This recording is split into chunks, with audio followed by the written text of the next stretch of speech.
Anybody really surprised? What would have surprised you about that game? What was at all even interesting about the Bills' 23-3 loss to the Patriots? That, like, if you're gonna, like, I'm just saying, rank things in terms of how they're interesting. Like, the game wasn't interesting.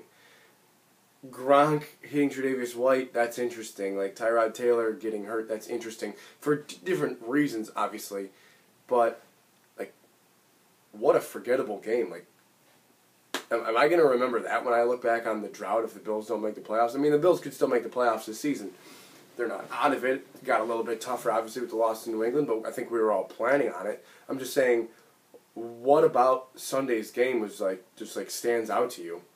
I think the number one thing to me is just the conclusion. It's like, it's the quarterback, man. Like, the difference between the two teams has never been on, more on display. Not that, and usually you would say that maybe in a blowout or anything. I mean, this was pretty close to a blowout without actually really ever being a blowout. The Bills were in it, but they were just never really a threat to take the game over.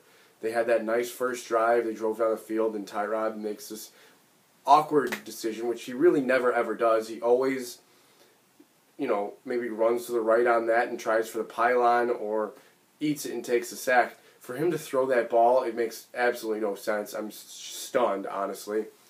Doesn't even read the linebacker. Of course it's Eric Lee, who was on the Bills' practice squad 2 weeks prior to the game. It's unbelievable. It's like everyone thought it was going to be Mike Gillislee. Mike Gillislee's inactive. It's like, oh, well, at least we don't have to worry about that. Didn't even think about Eric Lee. Gets 2 sacks and a pick. It feels scripted, doesn't it?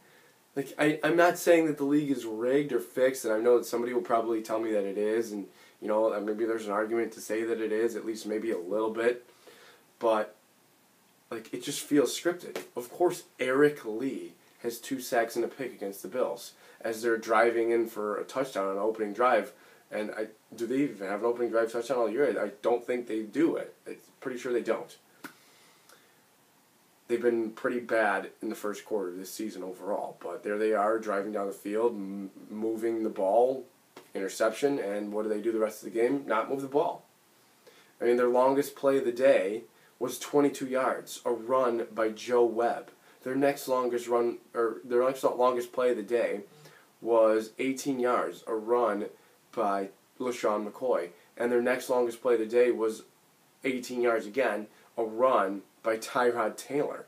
Like, their longest pass play, looking at it, 14 yards to Jordan Matthews. That's it. That's their longest pass play.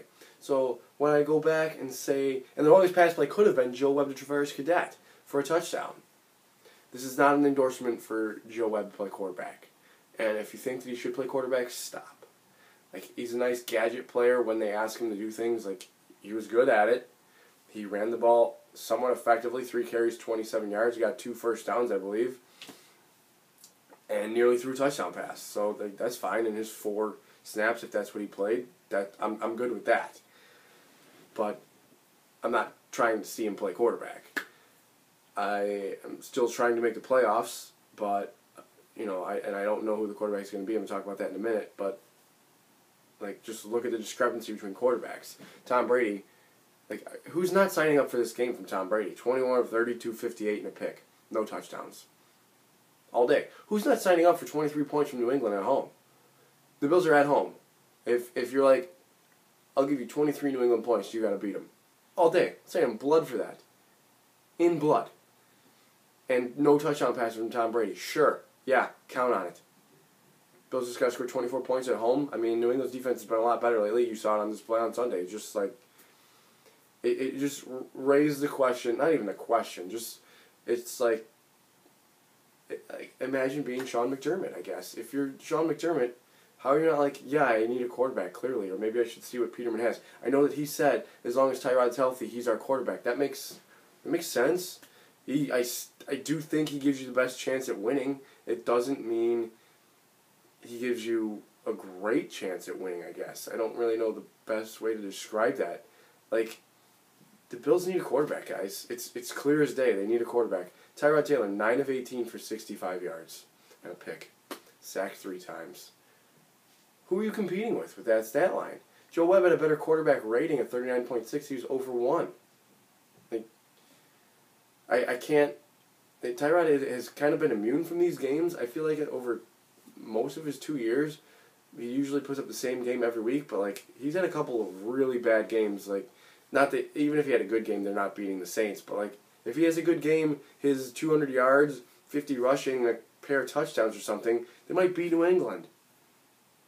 And granted, he was playing hurt, and I don't want to completely write that off because he got hurt on the first play and toughed it out. And did it affect him? Possibly. I don't know. He still got loose a couple times and ran the ball 3 times for 32 yards. But, like, it's just, like I said, imagine being Sean McDermott, like, just like, I get down and I can't come back with this guy. I can't do it. I need somebody. And he's even said in the media, like, you need to be able to throw the ball successfully to win this league. Duh. And the Bills aren't. I can't really imagine the conversations he has with Rick Dennison. I know that a lot of fans are done with Rick Dennison. I'm sure he deserves some criticisms. I would listen to criticisms of him. I don't think he called necessarily a terrible game. There are certain situations that I hate, like 2nd and 10 runs. I'm not a huge fan of those. Even though, I granted, once in a while it might be a thing to do, but like I feel like the Bills are just predictable in that sense. If it's 2nd and 10, they almost always run the ball, it feels like. They don't, not always. I would just love to get a stat on that. It just feels like that. They always are trying to set up like you have to use all 3 downs to get 10 yards. It's like the Bills don't realize that you can just get a first down on first or second down. It just doesn't feel that way. Or like when it's 3rd and 1 and like the Bills act like it's only permissible to gain 1 yard. They bring in everybody, like just spread people out and like try a different play. And like they go shotgun on 3rd and 3, but like it's goal on 3rd and 1, they got to go goal line set. Like at 3rd and 3 might be more of a running play for the Bills than 3rd and 1. Like you're good at it, right? So just try to pick it up. And Tre'Davious Cadet, just because I saw his name right here, how has he not been on a team before? Like, what are the Bills like? What are they valuing really? I guess like, I'm not. It's the first year of McDermott and Bean, so. Year 1, they wanted Tolbert in there. He slimmed down. They thought he'd be a good running back. But, like, I think they're realizing that Cadet is more suited to be that type of player than Tolbert is now. At least I hope so, because it makes no sense, really, why he wouldn't have been on a team the whole time. He is essentially, like I believe I said last week, like a poor man's LaShawn McCoy. He can do most of the same things. He's just not as athletic, but he spells them perfectly. News of the day would be Jordan Matthews and Shaq Lawson IR. That kind of sucks. Jordan Matthews, 25 catches for like 282 yards on the season, I think, and a touchdown. I mean, not really. Whatever. He was here. Thanks. Like I like him. I really do like him. I've listened to his interviews and stuff. He seems like a really good dude, and I hope he finds luck elsewhere because he's probably not in the plans for next year. With Kelvin Benjamin in the fold, so maybe the Bills, knowing that he has a nagging knee injury, they're playing Deontay Thompson a little bit more on offense anyway. Maybe they want Deontay Thompson in the slot. They bring up Brandon Riley. Maybe they want to see what Brandon Riley has. They can sort of see what he has without losing too much, a production on the field, I think. Because maybe they think Kelvin Benjamin is coming back. I know that receiver for receiver move IR from the practice squad, maybe not. But maybe they think Kelvin Benjamin is coming back so that Matthews is a little bit more expendable. But I wouldn't expect him here next year. Interested to see what Riley has, assuming he's active and plays. Shaq Lawson, defensive end. They bring up Cappy, which is just an awesome name from the practice squad. It's a rotation on the defensive line. I don't know if you're going to notice too much of a difference with Shaq Lawson out, to be totally honest with you. He hasn't stood out really this year. I think there's room for him to improve, and I don't know how the severity of his ankle injury. Maybe he needs surgery. I don't know, but he'll be. I'm pretty sure he'll be back next year, and in the fold once again. One player I would have liked to see come up from the practice squad is Malachi Dupre from LSU. I just always liked him in college and thought quarterback play really hindered him in college because LSU doesn't recruit real quarterbacks. But, I don't know, maybe he'll get his chance as well at some point, or, if Kelvin Benjamin ends up re-injuring himself, or maybe next year he's in the plans as well. Just wanted to name drop that. I was a big fan of him coming in the draft. So if you follow me on Twitter, I wanted the Bills to draft him. I thought he was like a 3rd or 4th round player. He ended up going in the 7th round to Green Bay, and they caught him, and now he's on the Bills practice squad. Anyway, the Colts are the team to beat this week. You didn't get a whole lot of help from Houston or from Baltimore beating Detroit. Houston could have beat Tennessee. You just didn't get a whole lot of help. So the playoffs it's tough. You got 4 games left. I think a lot of fans think that they can win 3 of them. 2 against Miami, this one against Indy, then the loss to New England. If somehow Pittsburgh loses next week and to Baltimore, they'd have to lose at home to Baltimore, which you obviously don't want Baltimore to win. But if somehow Baltimore does win and New England beats Miami on Monday Night Football, New England can clinch home field against the Steelers in Week 15, and subsequently would have nothing to play for against the Bills in Week 16 on Christmas Eve. So maybe the Bills could win out in that sense. I don't know. I'm not trying to... Whatever. Colts this week. Let's take it one step at a time. Try to get to 7-6. Try to get to 8-6 and see what happens. If you get to 8-6 and you're in the thick of it at New England, at Miami to end the season, get to 8-6. That would have been my goal probably from week 1. Honestly, was just try to get to 8-6. Nobody expects you to be 9-5. Get to 8-6 and see what happens. They had a shot at 9-5 because they were 5-2 before, but lost 4 out of 5. Really looks like they're possibly in danger of missing it by 1 game, which sucks because there's a lot of things you can look back at: the Jet game, the Peterman game, etc.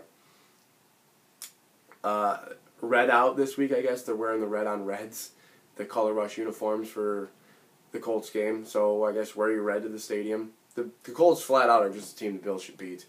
The Colts are 3-9. They haven't won since at Houston. It's their only road win of the year.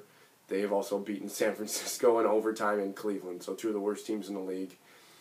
And one road win, Houston. They've lost their last 3 to Jacksonville, Tennessee, and Pittsburgh.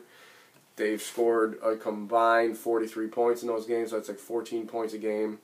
They've been outgained in all but 2 games this year, and 2 of those games were wins, it looks like. Yeah, they were outgained by Cleveland when they beat Cleveland 31-28. So there you go. Granted, the Bills haven't been very good either. The Bills have been allowing yards like crazy. Looking at that right now, the Bills have allowed, other than the Jets and the Panthers and the Chiefs last week. So that's 4 games. The other 8 games, the Bills have allowed at least 366 yards, and they've had over 400 hung on them 4 times. And the Jets, in the second time, rolled up 331. So only 3 times out of 12 games, the Bills have allowed less than 331 yards.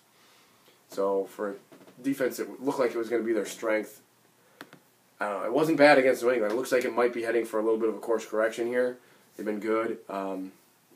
Hopefully Tre'Davious White can play. Gronk, whatever, screw you, dude. Deserves a suspension. But now that Juju Smith-Schuster got suspended for his hit on Perfect, 1 game for a block, which is like a real play, I think that makes the Gronk suspension look pretty weak because the play was over. White was out of bounds. Not totally out of bounds, but his arm was out of bounds. And Gronk, who's 70 pounds heavier than White, jumps on his back of his head. Get out of here. Get out of here, dude. And then you appeal it. What are you going to say? I was frustrated the way you guys were officiating me, so I jumped on this back of this guy's head after the play and gave him brain damage.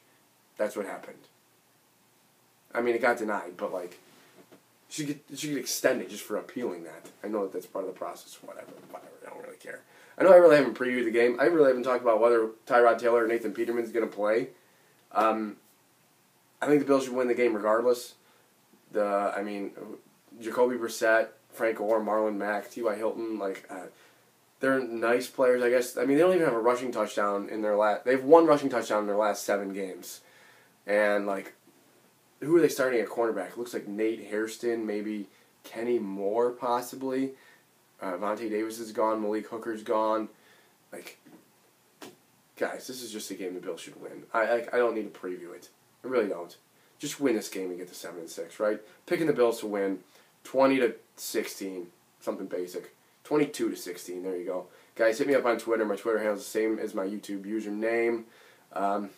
Enjoy your weekend. Let's get to 7-6, right? As always, go Bills.